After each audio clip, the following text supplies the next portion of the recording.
مشتركاتي الغاليات حبيباتي، إن شاء الله تكونوا بألف خير وعافية. ديروا نجام وضغطوا على ذاك الجرس واشتركوا اللي ماهيش مشتركة في قناتي. هذه هي القندورة اللي جبتها لكم اليوم، يعني خفيفة وباردة ورائعة، يعني في اللبس تاعها ما شاء الله، يعني تقريبا بانو كلوش من الأسفل، يعني كمام مراوح، روعة روعة روعة في اللبسة تاعها. صلوا على رسول الله، اللهم صل وسلم وبارك على سيدنا محمد وعلى آله وصحبه أجمعين. المقاس هذا هذه القندورة من يعني 42 حتى 46، وتقدر تلبسها حتى 48 إذا كانت يعني ما عندهاش صدر وتكون عريضة يعني من الأوراق، وما تكونش عندها صدر يعني بزاف، تقدر تلبس هذه القندورة. واش نحتاجو فيها؟ نحتاجو 2 متر من قماش لافيبران، تقريبا يعني واحد فايت يعني 60 سنتيمتر تاع القالون، هذاك اختياري، تحبوا ديروا تحبوا ما ديروش. هنا القماش قلت لكم عندي 2 متر. الطول تاعنا اللي هو هذه الحاشيه، هذا هو اسمه الطول، والعرض هذا اللي ما فيش الحاشيه هو العرض تاع القماش، والطول تاع القماش اللي نشرو بالمتر، يعني حسب ما نشرو حنايا، هذا هو الطول. هنا واش قبل ما نفصلوا القندوره نحو 15 سنتيمتر من هذا العرض، لا من الطول، عفوا من الطول تاع القماش، نحو 15 سنتيمتر، خلوها للأكمام، يعني كمام مراوح ماهمش بزاف كبار. تحب ديرها بالأكمام تشري 2 متر وربع تاع القماش وتنحي الربع هذاك للأكمام، نطويها على 2 بهذا الشكل من جهة الحاشية، ثم نطويها على 4. الحاشية تجينا من الفوق وتجينا من الأسفل، نسوي كامل القماش تاعنا بهذا الشكل هكذا، مطوي قلت لكم على 4، ونبداو يعني الطول تاع القماش هذا 150 سنتيمتر، ندخلوا ب8 سنتيمتر نديروا الرقبة، تحب ديروها 10 سنتيمتر ديروها 10 سنتيمتر إذا كنتوا يعني تحبوا يعني الرقبة مكشوفة شوية، ديروا 10 تجيكم ثاني مشطحوفة. هبطنا ب4 سنتيمتر اللي هي عمق الرقبة، درنا الكتف 12 سنتيمتر، إذا درتوا 10 سنتيمتر تاع الرقبة ديروا 10 سنتيمتر تاع الكتف، اللي نقصوها من يعني نزيدوها في الرقبة نقصوها من الكتف. نهبطوا 4 سنتيمتر ونديروا خط مائل كالعادة تاع الكتف. القلم مش حاب يكتب لي. نهبطوا ب25 سنتيمتر تاع يعني خط التركيز، هنا تقولوا لي بزاف 25، لا ماشي بزاف، لانه حنديروا هنا لابنس فرانسيز ولا قصة الاميرة اللي حتزيد تاكلنا في يعني الحردة تاع الابط، ونديروا خط كي من هكا راكم تشوفوا يعني زاوية قائمة.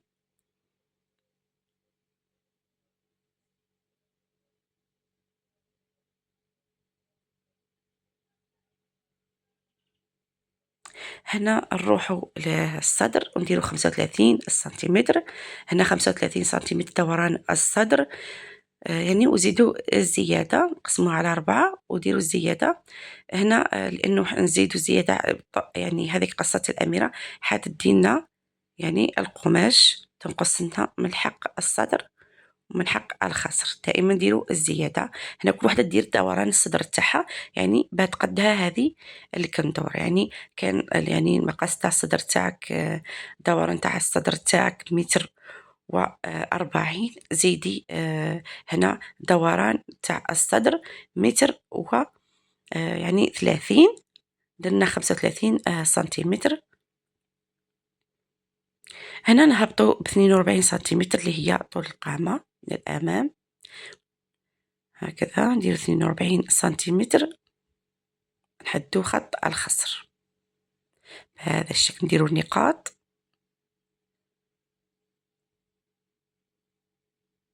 ندخلوا ب32 سنتيمتر اللي هي يعني الخصر، دوران الخصر تقسيم 4، ودرنا قلت لكم الزيادة لأن حنا ناكلو فيها من جهة لابنس.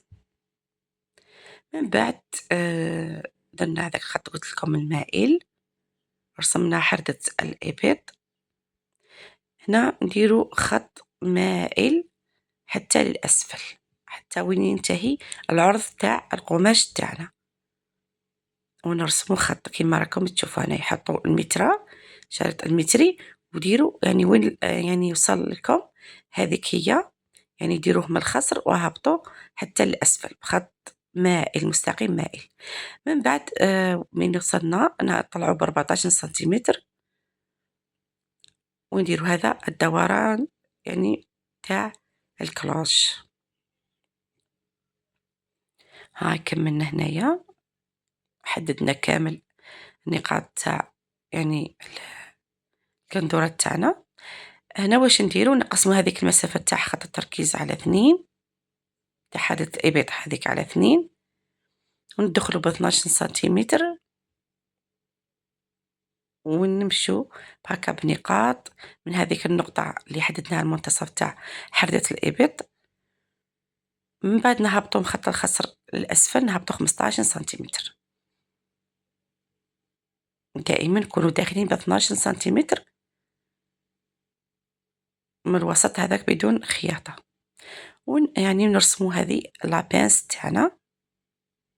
درتها لكم بزاف في لي فيديو اللي فاتوا، اللي ما شافش تدخل في الفيديوهات تاع قناتي، يعني تلقى كامل لي فيديوهات تاوعي اللي فاتوا، تدخل في الفيديوهات. هنا بعد ما يعني فصلنا كامل وقصيناها كما شفتوا، نروحوا يعني نخدموا نديروا يعني بعض المقاسات في الجهة الأمام، ولا يعني نخدموا الصدر تاع الأمام. ندخلوا ب5 سنتيمتر ونهبطوا 22 سنتيمتر. هنا نخدموا الرقبة في شكل في. أنا من الأحسن تهبطوا ب25 سنتيمتر، يكون يعني الصدر يعني هابط، واللي تكون ضعيفة يعني دير 22 سنتيمتر، اللي تكون شوية مليانة من الصدر يعني تهبط ب25 سنتيمتر أحسن. تبينيت لو كان هبطت ب25 تخرج لي هذيك الفي يعني شوية هابطة، أحسن من درت 22 سنتيمتر. هنا نجيبو قصينا هذيك الفي، بعد قصينا هذيك التبطين، يعني خليناها للتبطين الخلفي، يعني عاودنا قصينا هذاك الدوران وخليناه لجهة الخلف. نجيبو هذاك القماش المتبقي احنا عندنا من يعني من التفصيل كما راكم تشوفوا كما فصلنا، نخدمو هذيك الفي تاع السطر، يعني قطعة قماش ويعني خدموها من جهة السطر. هنا أنا عبرنا هذاك الدوران ولا ديك الفي، لقينا 26 سنتيمتر. حنا هذيك 26 سنتيمتر نزيدو لها تقريبا واحد 3 سنتيمتر، أحسن نزيدو لها. هنا درنا العرض تاع هذيك يعني هذه الشريط اللي حنستعملوه في الفي 6 سنتيمتر.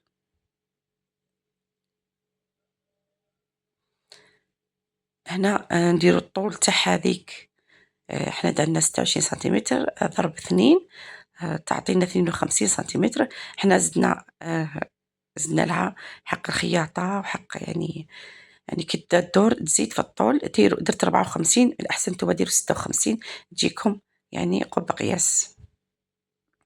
حتى ولو جاتكم الزيادة قصوها ما يهمش، ديروها طويلة خير من ديروها قصيرة، لأن حنا نحدوها في المنتصف، وذاك المنتصف نبداو نخيطوه مع المنتصف تاع هذيك الرقبة ونطلعو، واللي تجينا زيادة نقصوها.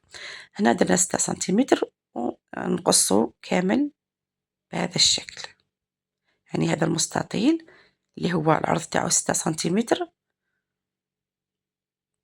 هكذا، وحيجينا هنا من جهة الرقبة. في طريقة الخياطة تفهموا أكثر بعد ما يعني ها هنايا الرقبة تاعنا في كي تهبطوا ب25 سنتيمتر طبعا تزيدوا في هذيك يعني هذه القطعة تاع القماش. بعد نديروها الكالون هنايا في الرقبة، اختيار تحبوا ديروه تحبوا ما ديروهش. وهنا الكالون الطول تاعو على حساب الرقبة تاعكم اللي حنتفصلوها. تقريبا واحد 60 سنتيمتر ولا حتى 70 سنتيمتر. هنا نجيبو هذه قطعة القماش من هذاك القماش المتبقي، درنا 13 سنتيمتر على 17 سنتيمتر مطوية على 2 اللي حنخدموها أنه يعني في الصدر يعني الديكور، ولا تحبوا ديروا وردات ولا تحبوا ديروا أي شيء عندكم ديروه. هنا قصينا 3 سنتيمتر تاع هذاك الشريط، ويعني باش نديروه لهذيك النوع. هنا عندنا هذا القماش اللي قصيناه تاع 15 سنتيمتر، نخدموه أكمام. نجو هنايا نفصلوه، طويناه على 4، يعني كامل العرض تاع القماش ديك 150 متر طويناها على 4، طلعنا ب5 سنتيمتر، وهذاك المنتصف تاع هذا الشريط، ونبديرو هذا الخط المنحني بهذا الشكل. من بعد يعني نقصوه هكذا كما راكم تشوفوا، يعني أكمام سهلين في الخياطة تاعهم التفصيل تاعهم. وهنا نديرو كشكشة ولا لي بلي من جهة يعني حدث الإبط، وهنا كنا كملنا فصلنا كامل هذه الكنتورة تاعنا. نجو طريقة الخياطة. أول حاجة نخيطو لابنس، ركبوا لابنس كما قلت لكم في الفيديو اللي فاتوا. نبداو نخيطو نصف سنتيمتر، ونبداو نطلعو حتى نوصلو حتى ل1.5، وندورو على هذيك ب1 سنتيمتر على من جهة الصدر حتى نغلقو لابنس تاعنا. تجيكم الزيادة عادي مكاش مشكل، خلوها من بعد نقصوها. هاي هنايا لابنس تاع خرجت ما شاء الله. نزيدو الجهة الثانية بنفس الطريقة، ندخلو بنصف سنتيمتر ونبداو يعني نطلعو ب1.5، ومن بعد نرجعو ب1 سنتيمتر تاع الخياطة، ونمشيو كامل على هذا الدوران اللي قصينا تاع لابنس. هنا كملنا، هنا نخيطو في الجهة الخلفية، وهنا نركبو لها التبطين تاعها. من بعد نمقصو كامل ذاك الدوران بهذا الشكل.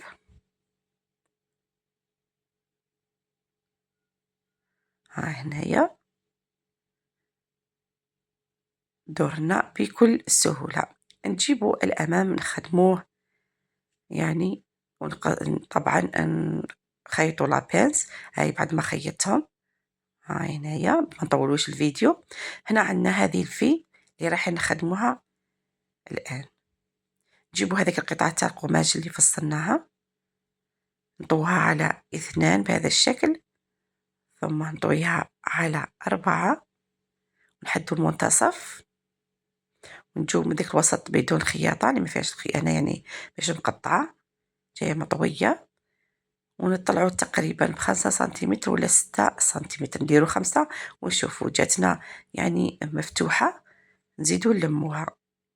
هاي هنا خيطنا، شوفوا كيفاش خرجت لنا، خرجنا مفتوحة. نزيدو 1 سنتيمتر ولا 1.5، نزيدو نطلعو شوية ونهبطو بخط مائل.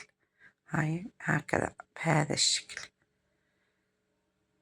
هكذا كل ما جاتكم يعني مفتوحة الرقبة تدخلوا فيها شوية تتلم لكم هنايا.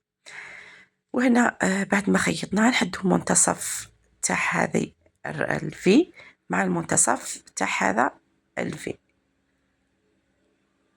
ديروهم مع بعض بهذا الشكل، ونبداو نخيطو من الوسط ونطلعو بهذا الشكل 1 سنتيمتر خياطة، ونبداو نطلعو حتى نوصلو للكتف بهذا الشكل.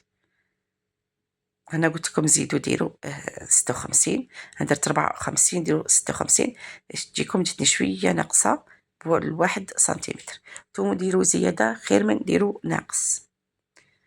زيدوا الجهة الثانية نخيطوها بهذا الشكل.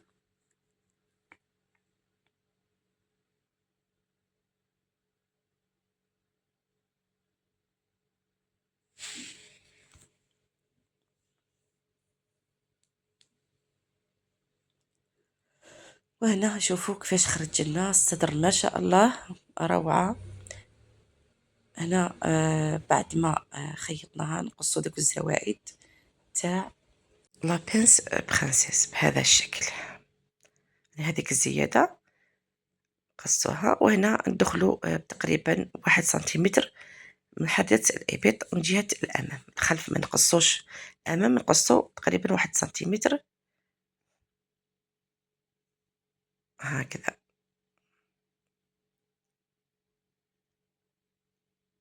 هنا شوفوا بعد ما يعني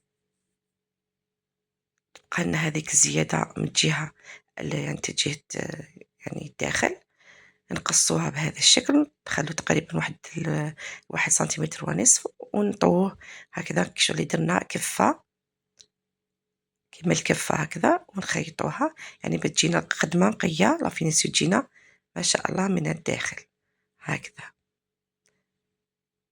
ونقصه.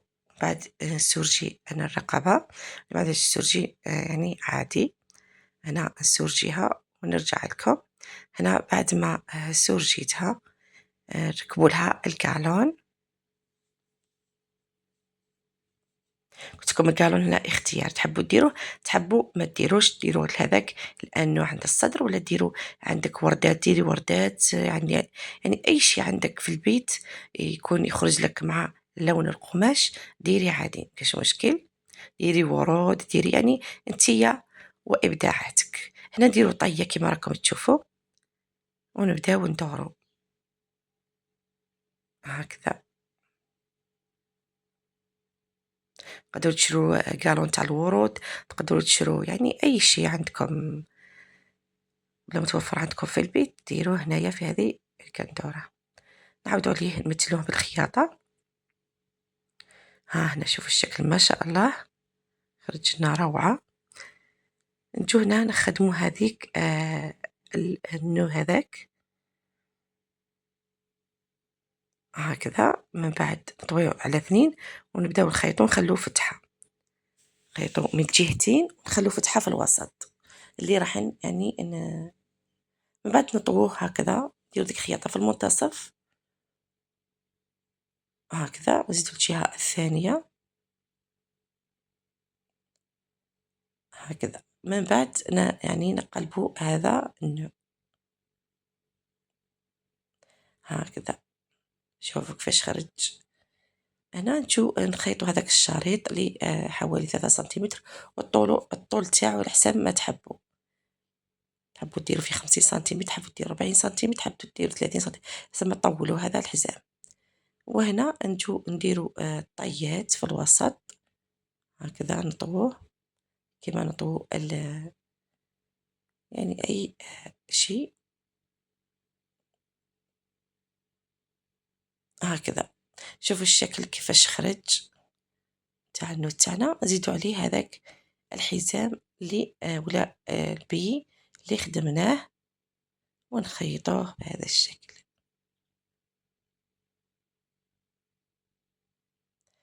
شوفوا خرجت ما شاء الله هذه النو.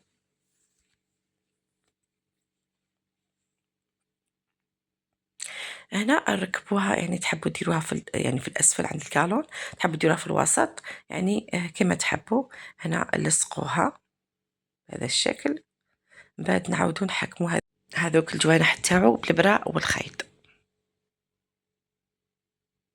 نخيطو في الوسط هكذا. أنا درتو في الوسط تاع هذاك المثلث، ونخيطو بهذا الشكل، من بعد نعاودو بالإبرة والخيط. قلت لكم هذاك الأذنين تاع هذا ثبتوهم هكذا. هنا بعد ما كملنا الأمام نجيبو الخلف تاعنا ونلصقو الخلف مع الأمام. دائما نلصقو الكتف الأمامي مع الخلفي، ومن بعد نطوو عليه الضبطين تاع الخلف، يعني نديروه من الفوق تاع الأمام بهذا الشكل. هاي هنايا بعد نقلبوها تخرج لنا بهذه يعني نقية من جهة الكتف. زيدوا الجهة الثانية هكذا، بعد نطوو الجهة الضبطين تاع الخلف، ونكون لقينا الخلف مع الأمام. ها هنا شوفوا الشكل تاعها. هنا نعاودو نثبتو هذاك التبطين تاعنا يعني بالماكينة هكذا تجينا خدمة نقية. حاولوا باش يعني تبعوني في هذه الخطوات تخرج لكم خدمتكم نقية. هاي هنايا شوفوا هنا الرقبة تاعنا خرجت ما شاء الله. حبوا يزيدوا توسعوا قلت لكم هبطوا ب25 سنتيمتر. على هذا هذه الرقبة كاين اللي تحب تزيد توسع في الرقبة تهبط ب25 سنتيمتر حتى 26 سنتيمتر. وأنا نقصوا ديك الزيادات جاتنا من جهة الخلف، جهة الكتف تاع الخلف. وهنا نركبوا باقينا نركبوا الأكمام. نجيبوا الأكمام لهنايا وندير لهم كفة من الجهة هذيك المستقيمة هكذا، ونديروا كفة عادي. اللي تحب دير قالون في الأكمام دير قالون في الأكمام عادي، تحبش دير تخليها هكاك سامبل. هذه قلت لكم هذه القندورة ما شاء الله في اللبس تاعها يعني تطبع تطبع تطبع كأنه راكي لابسة سواري. وهنا نجو نركبو هكذا، نجو عند الإبط ونبداو نخيطو حتى نوصلو هنا نحدو المنتصف تاعنا تاع الكم، يعني باش نوزعو هذوك اللي يبلي على حساب يعني هذا الدوران. وهنا نبداو نديرو في لي بلي كي نوصلو تقريبا ب5 سنتيمتر بلا 6 سنتيمتر كون نوصلو الكتف نبداو نديرو في لي بلي. هاي هنايا نوزعو كامل دوك لي بلي على حساب الدوران تاع حدة الإبط. هنا الأكمام ما شاء الله زادو لها بهاوها. اللي تحبش دير هذو الأكمام قصار تحب ديرهم طوال دير تفصلهم عادي طوال. أنا حبيت هذا الموديل في هذو الأكمام يعني كي تلبس تجي ما شاء الله متحوفة. هنا شوف كيفاش خرجوا البلي ما شاء الله. من بعد بقى لنا نركبوا الجهة الثانية ونبداو نخيطوا نقفلوا هذه القندورة تاعنا. ها هنا نديروا كم مع الكم ونبداو نقفلوها من جهة الجنب. تحبوا ديروا هنايا حزام في الخصر ديروا حزام في الخصر من باقي القماش المتبقي، تحبوا تخلوها هكاك خلوها هكاك. وهنا نخيطوها حتى الأسفل نديروا لها كفة ولا سرجوها ونكونوا كملنا القندورة تاعنا. شوفوا كيفاش خرجت ما شاء الله ما شاء الله. قلت لكم في اللبسة تاعها حاجة واحدة أخرى جربوها وخلوا لي في التعليقات إلا حبيتوا من هذو لي موديل خلوا لي في التعليقات خفاف وظراف يعني بدون سلعة مش مكلفين. خلوا لي تعليقاتكم الرائعة ومحفزة. شوف هنا خرجت عريضة يعني هنا بعد ما شلت يعني قماش ما كنتش مشلاته من قبل هنا راني شللتها وشوفوا كي بقات عريضة ما شاء الله. ها هنا كلوش دائرية من الأسفل وهنا الأكمام شوفوا كيفاش خرجوا ما شاء الله. رقبة ما شاء الله. قلت لكم هنا راني بشلتها يعني تلبس هذه المقاس من 42 حتى ل46 وإذا ما كانش عندها الصدر يعني كبير تلبس حتى ل48 يعني مقاس كبير. تحبوا تنقصوا في المقاس نقصوا في العرض عادي، نقصوا ديروا دوران الصدر تاعكم دائما استعملوا مقاساتكم دوران الصدر دوران الخصر ودوران الأوراق ودير لهم زيادة اتساع. شوفوا هنا القالون كيفاش خرج شباب. شوفوا لابينس هنايا كمام يعني تحفة تحفة تحفة. إذا عجبتكم هذه القندورة خلوا لي تعليق شباب وبارطاجونا لي فيديو مع أحبابكم وصحابكم وفي لي جروب. والسلام عليكم ورحمة الله تعالى وبركاته.